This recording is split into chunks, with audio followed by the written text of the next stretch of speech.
Hi there, and welcome to another episode of African Business Stories, your insight into female innovators and entrepreneurs building and running businesses in Africa. I'm your host, Ekego Koye, and on the show today, we're celebrating International Women's Day. This whole month is Women's History Month, and as I commented to a friend recently, we should just call 2021 the Year of the Woman. It's been an amazing year for women in leadership. On March 1st, Dr. Ngozi Okonjo-Iweala took over the reins as the Director General of the World Trade Organization, the first woman and first African to hold that position. There's honestly nothing more empowering as seeing people who look like you succeed. We wish her well, knowing she may be the first, but certainly not the last. Today, I'll be chatting with one of my mentors, Tope Ilyuemi. Tope is Senior Director, Global Government Relations for Africa at Procter and Gamble. She rose from a graduate entry position role to become one of the most senior leaders in P&G in Africa. She champions women advocating for gender equality and works tirelessly to see SMEs in Africa grow, helping them plug into global value chains. As we celebrate women and our role in leadership, I asked her to sit with me and talk about some values and principles that are relevant whether you're building a career or building a business. We talked about being intentional, mentorship, the value of building networks, and much more. Let's get into it. Hi, Tope. Welcome to African Business Stories. Hi, Akego. Thank you for inviting me. It's a real pleasure and an honor to be here. It's an honor for me too. For someone I admire so greatly, I've been looking forward to the opportunity to tell your story, and to share some of your wisdom with the rest of the world. So thank you again for doing this. Thank you, Akego. So I know that you're born and raised in Nigeria, and I wanted to start right from the beginning, and if you could maybe share some of your fondest childhood memories of growing up. Oh, wow. You're taking me back memory lane quite far, But I had a lovely childhood. I had an experiential childhood as well.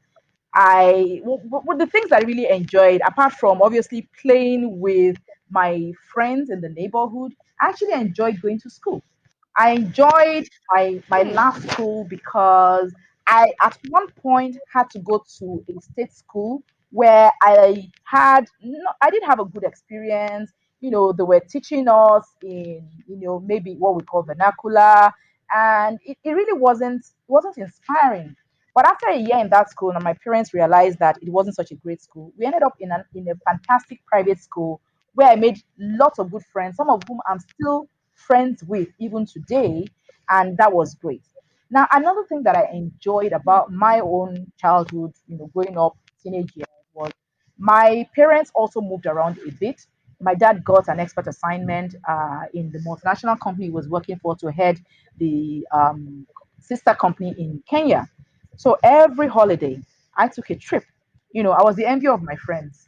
So I really enjoyed that. I would come back to the boarding house with provisions from our way, and my our way was very different from everyone else's our way because most people would go to for summer holiday in the UK or other places, but I went every holiday, every single holiday. So 3 times a year, guaranteed I was in Kenya. If my parents had their way, I'd be there for midterm as well. Sometimes I have to draw myself back. Oh, no, I want to play with my friends in Nigeria because I was staying with my cousins and we had a fantastic time together because we're all around the same age.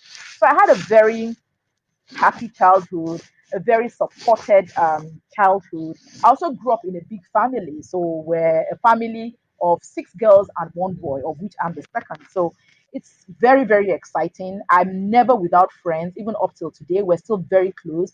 So I had a really, really happy and exciting childhood. That must have been so much fun.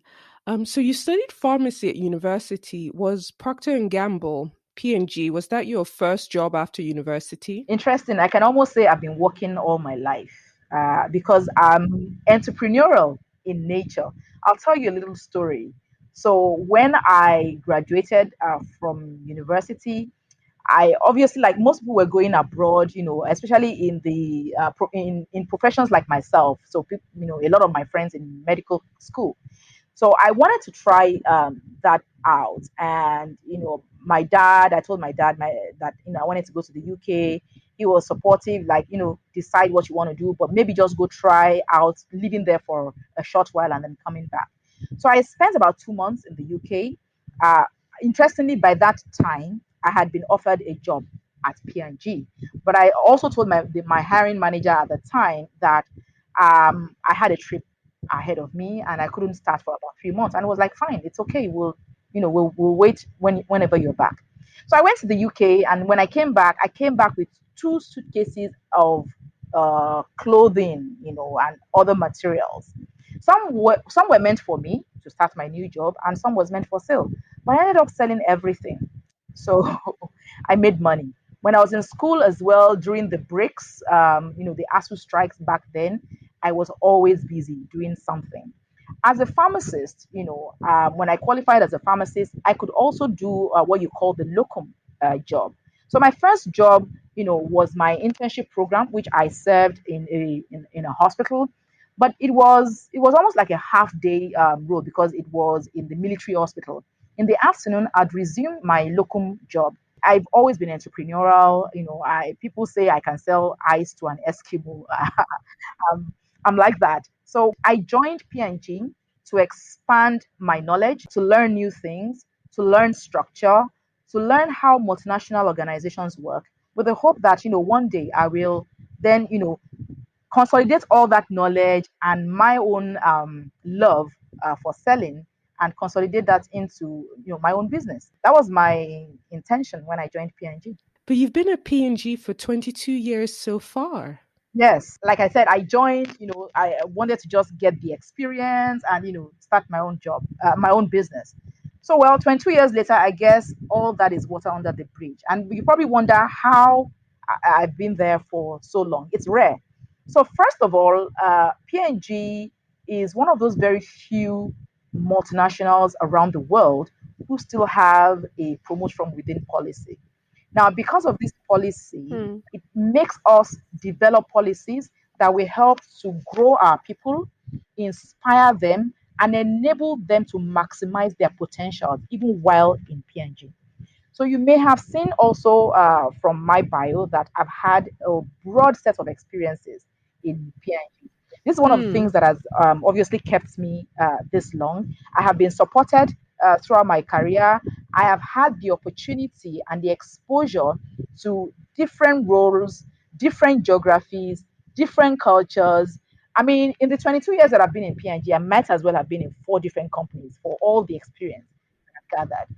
So that has inspired, excited, and continually motivated me.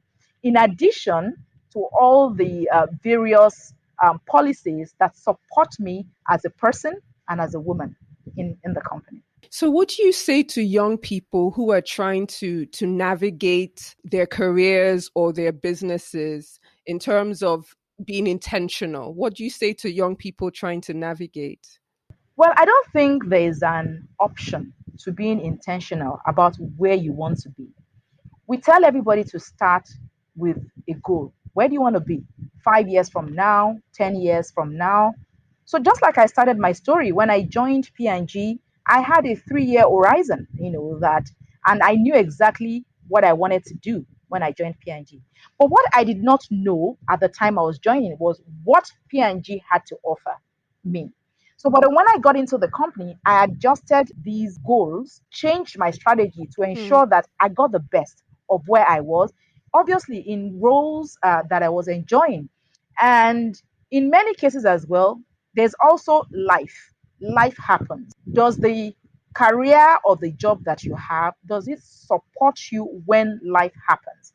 I joined the company as a single girl, and today I have teenage children. So they basically lived through Hmm. P&G.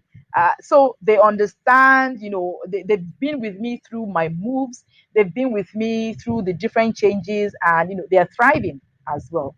So, what will I tell young people today? You have to be intentional about where you want to be, have a long term vision, but also be flexible. Give room for the fact that life does happen. But when life happens, are you in a place where, first of all, their values align with yours? I think for me, that is the biggest thing, and the biggest contributor to my long term career in P&G. I'm with a company where the values align, perfectly with mine. So, what kind of values are we talking about here? Trust, integrity, ownership, passion for winning. I want to win. I want to be a winner, anywhere I am. And I dare say, P&G is a winner in many cases. So I say, don't be a bystander in issues that concern you. Be a part of the solution. Be a part of designing that strategy that will affect you and affect others down the line. For build not just for now, but for generations. So it's one thing for me now. I start with, okay, where do I want to be?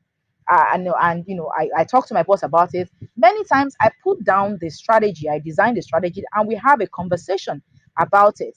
But you have to be flexible. This is not about making a demand. Your manager can see that you're thinking not just for yourself but also for the business. When you put it that way, it's easy to get support. It's easy to get the things you want to get done. I grew up in the company with one saying that the interests of the business and that of the individual are inseparable. An unhappy employee cannot deliver for you. And when the employee is happy, they go over and above to build the business. We also have one saying about being a force for good and a force for growth. You can't be just about the work. You can't just be about the business. The business too can't just be about the business. It's got to be also about the people. So we invest both ways. You need to have a plan, but you need to be flexible. Contribute to your growth. Be intentional about where you want to be at any point in time, and make sure that you're delivering on both the business as well as building other people to ensure that you can be where you want to be. Now, if it so happens, because life life can throw us a curveball at any time. If it so happens at any point that you don't seem to be achieving your goal, reassess the situation, reassess the environment, and devise a new strategy. The one important thing that I would always say is, be a part of that solution. Be the one who drives the strategy of your life. Be the one who determines what success is, not anybody else, not what other people are doing, not where everybody is going, because not everybody has your situation. That's fantastic. And I guess that relates to people in their career or even in building businesses. Speaking to those two groups of women who are, a bulk of our audience, women who are building their career and building a business, can you speak to the value of mentorship and being part of a network? How has that, if at all, helped you in your career? So you may have heard the saying that your network is your net worth. Networks are more valuable than money because you can't buy it. You can't buy your networks. You have to build it, you have to develop it, you have to nurture it, and it will certainly yield for you down the line. So I've had the grace to have been in different roles in different countries. I have acquired and built networks along the line. Of course, you have like a lot of contacts. It's different from networks. If you don't develop your contacts, then they do not become networks. Then even within your networks, you also need to prioritize what you need at any point in time. You have to be intentional about building those networks that you want to grow and be able to utilize down the future. It takes time, it takes investment, it takes being intentional to grow these networks. Now, mentorship, I would then also touch on. Mentoring is very important. You mentor up and down. I'm engaged in a lot of mentoring a number of other people, men and women. But I also enjoy the reverse mentorship that comes from these people. There's stuff that the young people know that you will learn, even if it's simply the trend that is going on. But there's a lot that I learn from mentoring other people. So for me, that's really what I enjoy about it. I've also had mentors, very good mentors. In recent times, I've been part of Mrs. Ibukwawo Shika's 360 Executive Series. That has had a huge impact on my life, both personally as well as professionally. You also need among your mentors to make sure that you have a right circle of people who can motivate, inspire, and encourage you, either in, whether you in your career or whether you are an entrepreneur. There's no one person who is a repository of knowledge. You can learn something different from different people at different times. So I strongly encourage it. And for those of you who are mentoring, also take some time to listen to the people, to your mentees, to the people you're mentoring, to see what you also learn from them. For me, that is the biggest reward that I get from mentoring other people. I tell them upfront, like, this is going to be a two-way street. If I'm not enjoying it, this is not going to be fun for either one of us. So you need to be prepared uh, to to be as open and as committed to this relationship as much as I am. But mentorship is not always a formal arrangement. I actually benefit more from the informal mentoring. Again, I choose people carefully based on their values. If your values align with mine, I find it more comfortable to talk to you and take your ideas. So I'm very intentional about it, and I follow through with those people. The last thing I will talk about this networks is sponsorships. Sponsorships are also important, especially for people in the who are trying to grow their career. It's important to find who are the people who are interested in what you do and in putting you forward. But of course, you need to first build that network. It starts with they may not necessarily be your mentors, but you need to build that network. There must be a significant member of your network where you also invest time and input in, take an interest in what they do as well. Help them to succeed so that they can help you succeed. Thanks a lot, Topper. You're dropping so many great nuggets. Earlier on, you were talking about be the one who drives the strategy of your life, be the one who determines what success is. And I mean, over the years, I've learned so much from you. I've learned a lot from just hanging out with you, watching you around your children, and also seeing you in action in the boardroom. And, one of the things I struggle with, and I'm sure that many women like me struggle with, is balancing. And some women don't like to be asked this because they say men don't get asked. When I get the opportunity to sit with women like you who have built a career, built a business, and raised children in the process, I honestly want to know how you did it and how it was for you. So I guess my question is, how have you managed to balance it all? It's an interesting question, Akego, because when I was growing in my career and also growing a family, I didn't really think about it as balancing. Hmm. I saw it as life. Okay. So I hear you when you say that a number of people don't like to be asked this question because men don't get asked this question. But guess what? I'm not a man, and I don't want to be a man. A Hmm. man will not have, well, you can't get pregnant and have babies. So by nature, okay, I'm designed for that. And I must then find ways to ensure that I meet my own personal goals and also be able to perform my God given role of being a wife and a mother. So for me, I live life. Um, it's not easy. Actually, even if you ask women who are not working, it's still not easy. So you need to be, again, back to being intentional about what you want. You want to have a career and a family. What is required for somebody like me, who I have had a highly mobile career, even though with the same company. Like I said, I started working in P&G as a single girl. I got married while in P&G. I've had kids while I've been in P&G. Life has happened while I've been in the company. One thing I always do with every assignment or every role that I take, family first. You Hmm. must never take your eye away from what is most important. Now, I've been blessed as well because I can't really say It's just what I did, or I had the formula and I did. I can tell you that if you do A, B, C, then it's going to work. First of all, everybody's situation is different.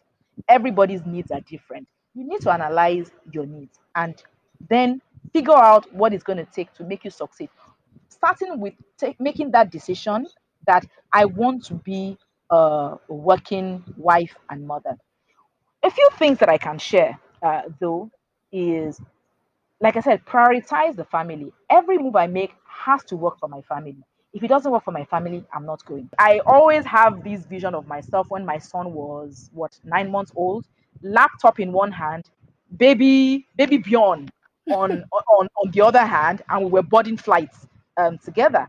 Because what, you know what, I've got to work and I've got to have this baby. And besides, I want my own children to also grow up, especially my daughter, to grow up knowing that you got this, you can do this.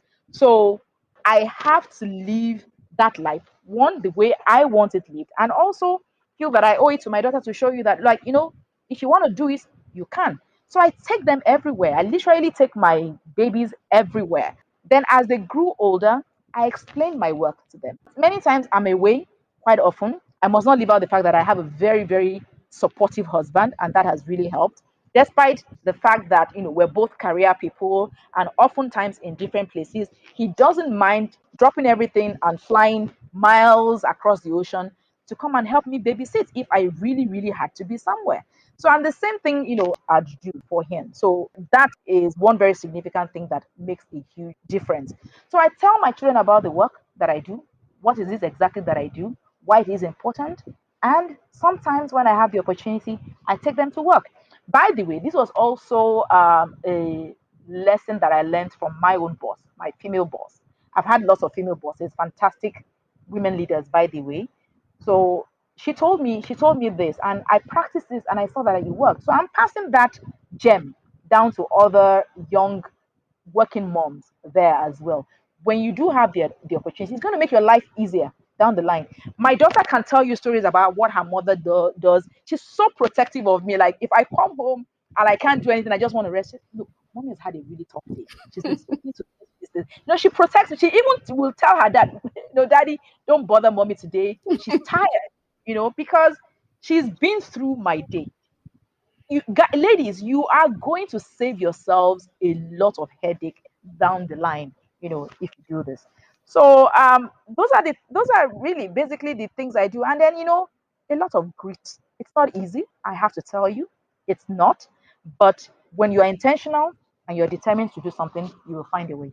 That's awesome. Thank you for sharing. Thank you so much for sharing. As part of your work, you do a lot to empower women, not only in Nigeria but across Africa.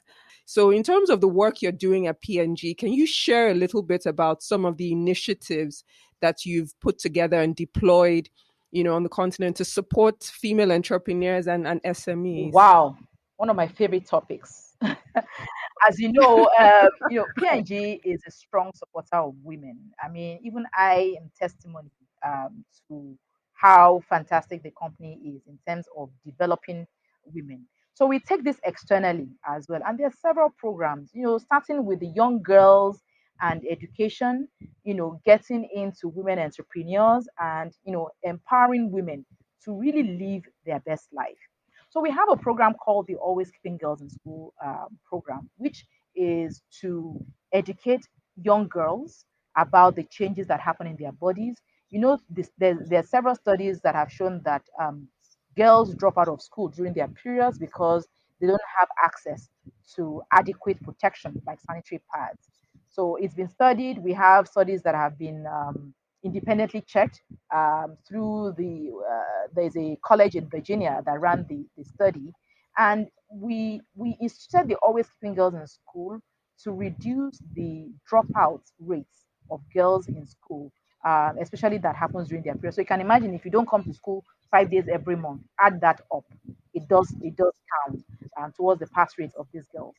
So this program gives free sanitary pads to a year's worth actually of sanitary pads to these girls.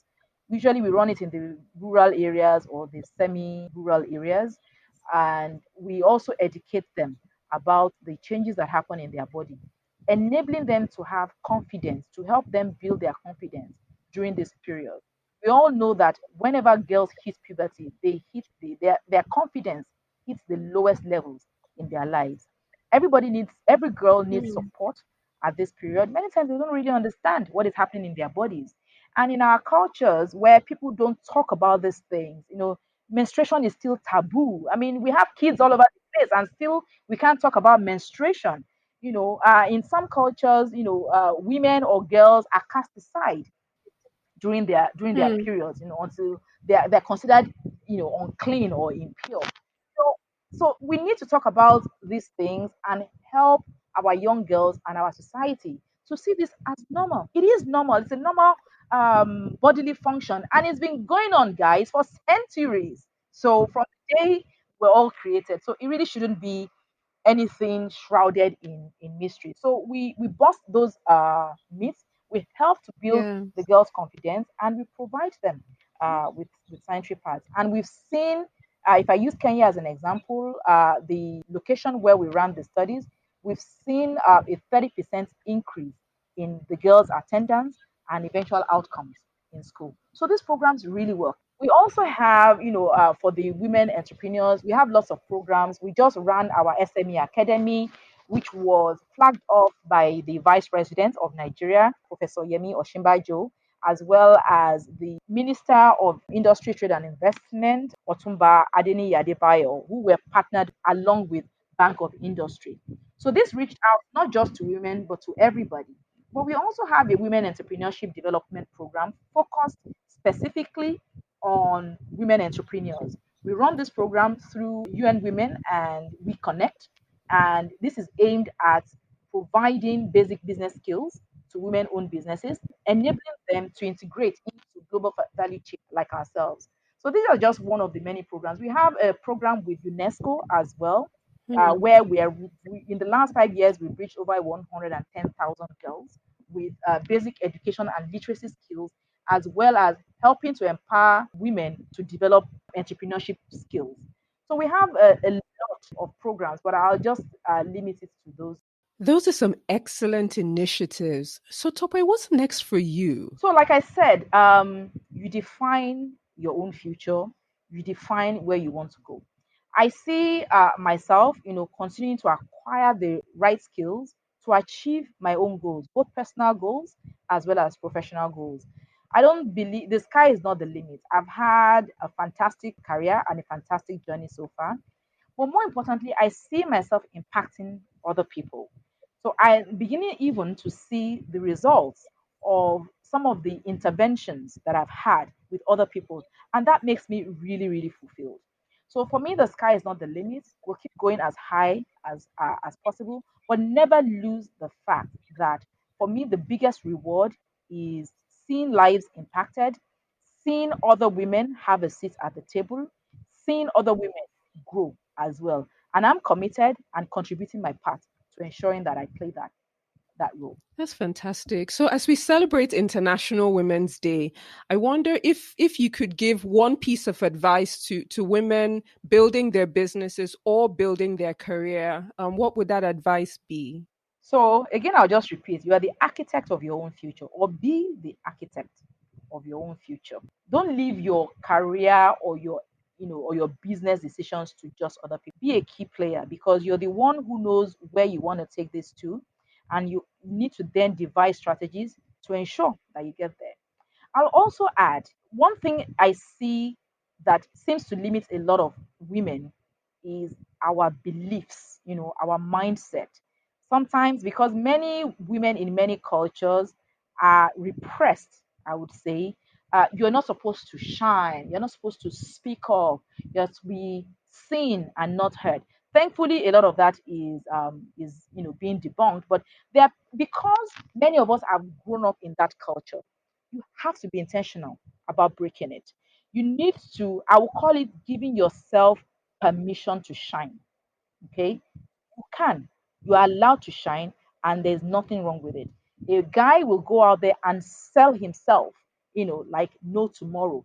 Many of us women, because we've been told, to keep it down. Even as bosses, you're told to like keep it low, because If you speak up too much, then you may get negative words like, "Ooh, she's aggressive." But you're not aggressive. You're being assertive. You know what you want, and you're going for it. Permit yourself, you know, to shine. Permit yourself to sell the good work that you do because you're doing it. So let people know. Let people see the good work that you do. Don't feel this is not about being shy. This is not. I don't even find this in women who are shy. I'm talking very broadly now about women, cultural perceptions and beliefs, and how you can overcome that and how you can use that to help you grow and develop your career. Thank you so much, and happy International Women's Day. Happy International Women's Day to you, Akego. And thank you for doing this and helping to build other women. Thank you. Thank you. That was Tope Iluyemi, Senior Director, Global Government Relations for Africa at Procter and Gamble. I hope you enjoyed this special episode. Our goal is that these stories will inspire and multiply success on our continent. Thank you so much for listening. And to the ladies, happy International Women's Day. I'm Akego Okoye, and you have been listening to African Business Stories.